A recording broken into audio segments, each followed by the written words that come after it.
Expectation যত কম রাখবে, জীবন ততই হালকা লাগবে। কারণ প্রত্যাশা মানেই অদৃশ্য এক বোঝা, যা আমরা নিজের কাঁধে নিজেই তুলে নিই। তারপর ক্লান্ত হয়ে পড়ি মানুষের আচরণে, কথায়, অবহেলায়।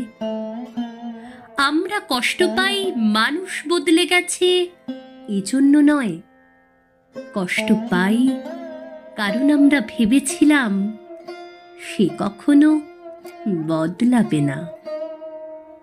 প্রত্যাশা কমিয়ে দিলে সম্পর্কগুলো সহজ হয়ে যায়।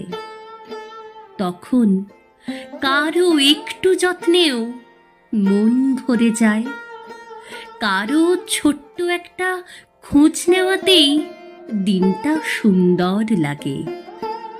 অভিমান জমে না, অভিযোগ জন্মায় না। তখন বুঝবে মানুষকে তার মতো থাকতে দেওয়া কতটা মুক্তির।